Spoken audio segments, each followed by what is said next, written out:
31 जुलाई 2025 दिल्ली की सड़कों पर वो नज़ारा देखने को मिला जिन्होंने पूरे देश को हिला दिया।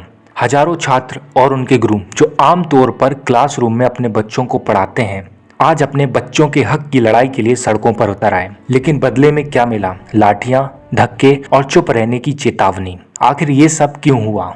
एसएससी यानी स्टाफ सिलेक्शन कमीशन भारत की सबसे बड़ी भर्ती परीक्षाओं में से एक। हर साल करोड़ों छात्र इस परीक्षा के जरिए सरकारी नौकरी का सपना देखते हैं, लेकिन इस बार एसएससी फेज 13 परीक्षा के दौरान तकनीकी खामियां और प्रबंधन की लापरवाही ने इस सपने को चकनाचूर कर दिया। कई सेंटरों पर सिस्टम क्रैश, कुछ जगह एग्जाम बीच में रोक दिया गया। हजारों छात्र ने कई किलोमीटर का सफर किया, पैसा खर्च किया और नतीजा परीक्षा रद्द कर दी गई।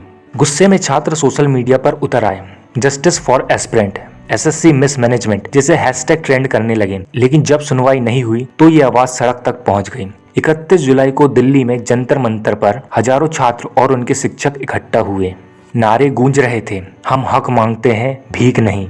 लेकिन शांतिपूर्वक प्रदर्शन जल्द ही तनाव में बदल गया। लाठीचार्ज, पानी की बौछारें और धक्का मुक्की। सोचिए, वो शिक्षक जो अपने छात्र को आगे बढ़ने का सपना दिखाते हैं, उन पर डंडे बरस रहे थे। कई घायल हुए, किसी का हाथ टूटा, किसी के सिर पर चोट आई। ये सिर्फ चोट नहीं थी, ये उस सिस्टम पर सवाल था जो जवाब देने से बच रहा था।